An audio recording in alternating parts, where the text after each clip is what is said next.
As well as collecting and playing video games, I also like to collect video game strategy guides. They're not something I typically go out of my way to hunt down, but I'll regularly go to mom-and-pop gaming shops and thrift stores just to check out their strategy guides. If I see a guide for a game I own or like, odds are I'll probably buy it.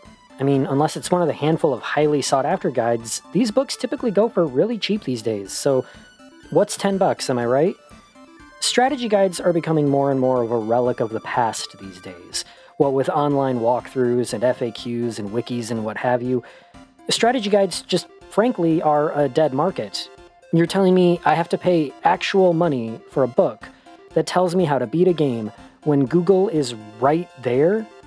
What's more, these books are written in the span of a few months based on pre-release builds, and are probably filled with tiny errors and falsehoods that can't be updated or corrected after the fact.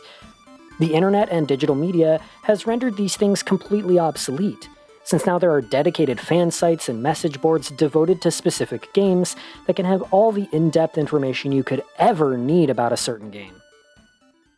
But god damn it, I love strategy guides. Call it nostalgia winking, call me a boomer, whatever, I don't care. I love owning these things. In terms of actually being informative, yeah, online guides will always have the advantage in that they can be continually updated and corrected as we learn more and more about a game. But there's something about actually holding a physical book and flipping through pages that just feels so nice. Scrolling on a computer screen and clicking links isn't as satisfying to me as looking up a glossary on an actual page. And while we now have in-depth online guides, charts, and maps for any game you can think of, back in the days when Game FAQs was limited to Unicode text and crudely drawn ASCII diagrams, traditional strategy guides had the advantage of actually being able to, well, show instead of just tell. Yeah, online guides are objectively better these days, but as far as the actual experience of using a walkthrough goes, for me, nothing beats playing a video game with an actual book in my lap. That being said, not all strategy guides are created equal. Some are heralded as all-time greats, and some are looked upon as being one of the worst, and sometimes that's true of guides for the same exact game. You want a strategy guide for FF7? Well, make sure you get the Versus Books guide and not the Brady Games one. Ditto for Metal Gear Solid. I've been collecting and using guides for so long that I actually have a list of preferred and disliked publishers. Piggyback and the long-defunct Versus Books are at the top, while Prima is almost always my last pick. So, of course, they would be the most prolific and longest-lasting. Brady Games is usually somewhere in the middle, depending largely on who the specific author was for that guide. But there are also official first-party guides written by the publishers themselves. You'll most often see this with Nintendo games.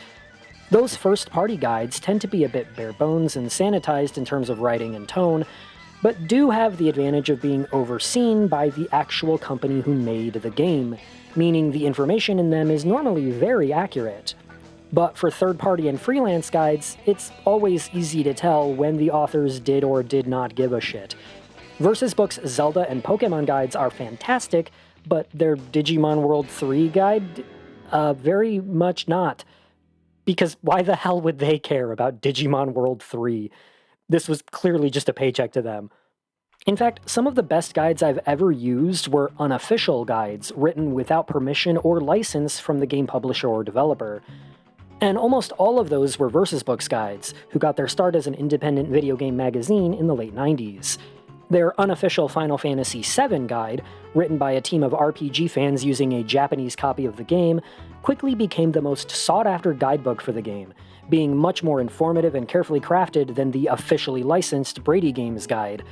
They even had the audacity to boast as such on their back cover, saying, "We don't spoil the story, unlike the official guide." Their Resident Evil 2 guide was also unofficial and is still my go-to walkthrough for that game. While they were still around, Versus Books engendered a very positive reputation from very early on, and now that the company is defunct, a lot of those guides have become valued commodities, with the FF7 guide in particular going for hundreds of dollars on the aftermarket. And I've seen their Pokemon books go for around $1,000.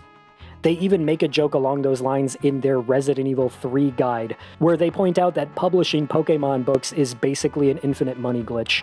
But if you want to save yourself the exorbitant price tag, The entire Pokemon Red, Blue, and Yellow guide is available as a PDF on the Internet Archive, and the guide on strategywiki.org is almost entirely plagiarized from that guide as well.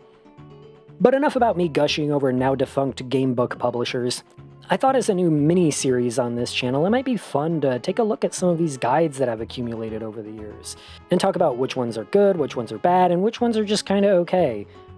I know this may not be everybody's cup of tea, but I really get a jolly out of these things, and maybe someone out there will feel the same way. Anyway, let's get to the oldest strategy guide I own, the Sonic 1 and 2 Official SEGA Player's Guide, publishing date 1993. A lot of early 90s strategy guides haven't aged particularly well. A lot of the books of that era come off more as glorified ads or propaganda rags for the game in question, and on the whole, this guide is a very mixed bag. The introductory segments and little interludes on each page are written in character as Sonic himself, and a lot of the early localization quirks for Sonic are very apparent here. Sonic is overly chatty and makes a lot of puns. They're still using the name Robotnik and referring to Sonic's planet as Mobius, etc., etc. The guide even opens with the first issue of the Sonic the Hedgehog Archie comics, which would have debuted around the time this book was published. The layout of the guide itself is pretty haphazard, and it can be difficult to tell which blurbs are meant to be read first. This book covers both Sonic 1 and Sonic 2, including the Game Gear versions. But there are certain sections of the book where you can tell they've phoned it in. The console games get full maps and level coverage, discussion of the various paths you can take, and talk of the various power-ups and even Supersonic. They even provide maps of the Sonic 1 special stages to boot. It's all very thorough and informative. Like, I've been playing Sonic 2 for 25 years and I had no idea this shortcut was here in Metropolis Zone. So it's always really cool to learn new stuff. But the Game Gear games get none of that in this book. We get out-of-context screenshots with text blurbs underneath, and that's about it. The console games zones usually take up a minimum of 3 pages, but the Game Gear zones are lucky to get 1 full page to themselves. The guide points out where each Chaos Emerald is in each zone, but there are no full level maps or diagrams. They just show you a screenshot or two of the Emerald and say, here it is. They did at least offer these charts of the tubes in Scrambled Egg Zone, which is much needed, but they really could have fleshed out these sections more. Sky High Zone in particular is one zone that really could have benefited from having a full map available. Because even with the explanation they give here, getting the Chaos Emerald was a frustrating experience. And seeing that this was an official SEGA-published guide, it includes several merch plugs at the end in case you want a Sonic the Hedgehog denim jacket or whatever the fuck. The 90s were rad, man. Overall, this isn't really a book worth hunting down. As far as being informative, it's decent for its level maps, but in an age where a site like Zone Zero exists, it pales in terms of density. I do like that the guide is a bit more succinct, but it's nothing spectacular. If you ask me, 2D platformers don't even really require walkthroughs in the first place. They're very straightforward in terms of concept, and the book isn't even a particularly grand collector's item. It's got a gaudy piss yellow cover, and the art included throughout is very not great. This flatly colored line art of Sonic is stamped all throughout the book, and it looks awful each time. I picked this book up for like $5, and so it's not like I regret the purchase, and it's nice to have level maps handy without needing a browser open on my phone or whatever, but an essential purchase? Not in the slightest, even for a Sonic superfan.